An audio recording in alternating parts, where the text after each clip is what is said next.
السلام علیکم قدرمنو هیوادوالو، نن د کورنۍ ته راغلی یم چې د دې ویډیو ما مخکې شیر کړی و. نو یو بااحساس ورور د کویت نه 9400 مرسته رالیږلی، نو د دغې کورنۍ حال له تاسو سره شریکولو. موږ سره اوسئ. السلام علیکم. څنګه یې مورې؟ ښه یې؟ ته څنګه یې؟ ښه یې؟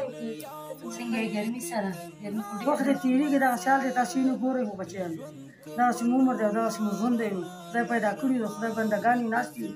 بیا دې نه دی راغلی؟ نه زوی مې کومه دی چې ما تاسو سره رانوتي، کومه زما زوی تاسو وینئ. دا ګاونډیان یې سره شته دی نه، 4 شپې نه وي، 5 شپې نه وي، 3 ورځې نه وي.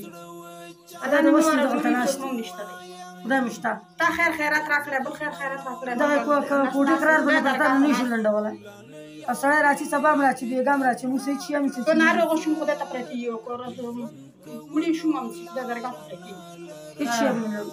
تاسو سره مخکې د دې نه چې موږ تاسو ته مرسته ورکړو، تاسو سره چا مرسته کړې اوسه پورې؟ نه بچه، موږ څه هېڅ چا هم نه ده کړې. چې راغلي افغانستان ته موږ ته چا هېڅ شی هم نه ده راکړی. دغه ځای ته چې راغلي جلال باغ مورجانې دغه پیسې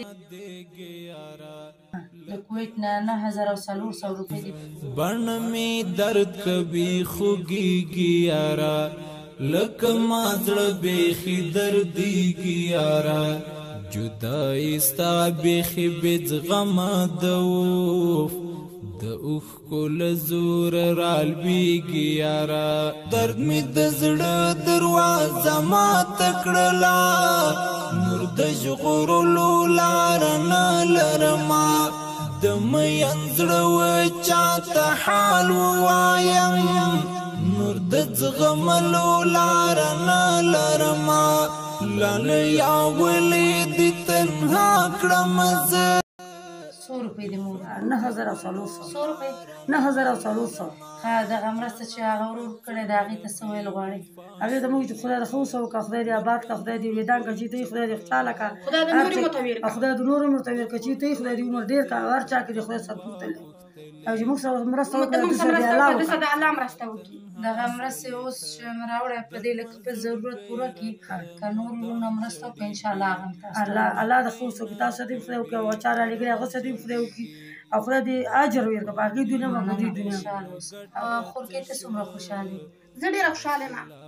نفقه ځان ته پوه کړو، څه شی ځان ته پوه کړو. خدای دې نه ډېره دې سړي ته ډېره بددعاګۍ هر لمانځه کې هغه کې به موږ دا یادوو. خدای د خپل سره وکړي، خدای له سره مرسته وکړي.